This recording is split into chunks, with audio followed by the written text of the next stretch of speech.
Women have sacrificed and sacrificed and sacrificed for as long as we can remember. But what we don't remember is that we were at the front and we were at the center. Society has told women, this is what makes a woman. This is what makes you feminine. This is what it means to be a woman. They've compiled us into mere luxuries, and they've told us that you're luxurious if you wear this, if you have this, if you do this. But it's people telling women who we are. Why would we need anybody to tell us who we are? One way that we can tell how we're doing in society is through playgrounds. If you're a mother, if you're a father, if you're somebody who watches your, brother or sister's children, observe the playground. Observe the playground. How are the kids doing? And usually they're met with discipline instead of correction. Discipline instead of correction. Why? You're the grown-up. You're the one that can restore order to whatever situation's happening. Them girls are grouping up and being mean to that little girl and excluding her. Say something. That little boy is going around and doing stuff that's inappropriate. Say something. Correct it. Restore order. I know it's hard because this world can be so reactive, but it's also about how you do things. How you talk to people, how you go about it. Maybe it is simply through an act of kindness to get that message to really stick. So that is the way of the woman. Has this world been like that previously? No. This world has not been like this previously. This is how it started out, but for thousands and thousands and thousands and thousands and thousands of years, these are the results. And I feel like the patriarchy and people who align with that, they keep pushing the point. They keep trying to push that point down our throats, and we are aware that it does not work, that it does not make sense. And I say no. And I say not me, because I watched the mothers before me and the mothers before me and the mothers before me do the same things and get the same results. Broken down, tired, misunderstood, fed up. After a certain point, as women, we have to shake the victim mentality. And when I say victim mentality, what I mean is staying in a space where you keep saying that you can't and you won't, and you fight against it, and you square up with yourself, and you give all the reasons of why you this and that. That ego be puffed up against yourself, not against anybody else, against yourself. Because you are refusing to admit that this thing is not working and this thing is harming you. And you're holding on so tightly that it is becoming to your detriment. That is what it means to be a victim. Being a victim does not mean acknowledging that you were hurt in a situation, acknowledging that you had some trauma and some things that you went through, some stuff that you didn't work through.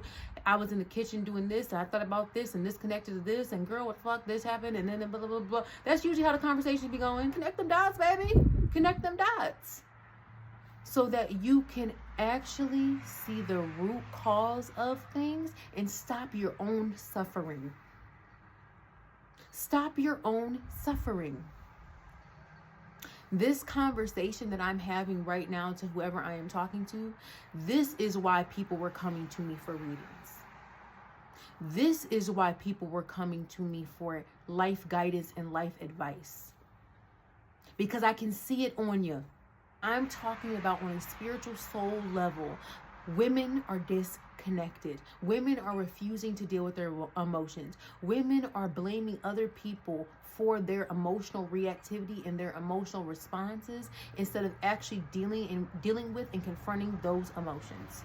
Women are running away from themselves, and we have to get it together because this is not the time, place, nor energy for that. That is why I sit before you looking just like this. I took my time today.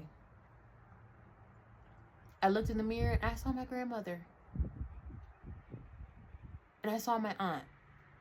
And I said, why in the fuck would I, a daughter of my blood, why would I dare care what anybody gotta say about me and mine when I know why I'm doing it? When each rap is intentional, with each piece of what I am is purposeful, is magnificent, is beautiful, is brilliant, is amazing, is the representation of the womb. Why would I care? I don't. I don't. And that is the freedom that women are looking for. And that is the freedom that women are yearning for. So we don't get it by force. We end up becoming our own enemy. We end up splitting off from our spirit and our souls to conform to a world that is not designed for women and children. And we wonder why we're having spiritual warfare. Competition, envy, jealousy. What are we accepting as women? Why are we accepting as women? But to my Black women, I want to sprinkle a little bit more joy on you, a little bit more joy and encouragement and love and support on you, as we are starting to reclaim who we are. We have to worry about getting ourselves in order and bringing back authentic, true sisterhood. Because I'm not dealing with that, with that angry, oppressive, nasty energy from a sister. I'm just not going to deal with it. And you shouldn't deal with it either. You shouldn't deal with it either. We have to understand our magnetism as Black women and what that means.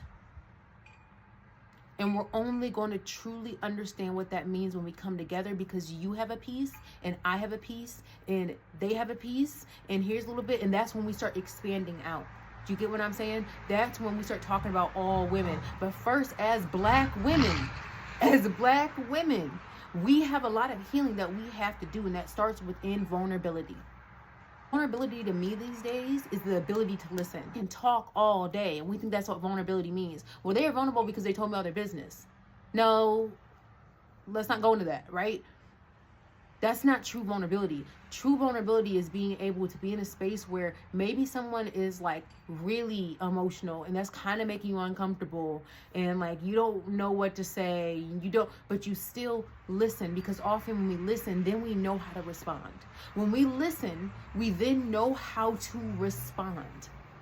That builds the conversation, not the dialogue that you do before in your head and you're trying to fix. Not that. And these are the conversations that we need to be having as women. Somebody has to speak on it. And I understand that has to be me. And that's why I'm showing up like this.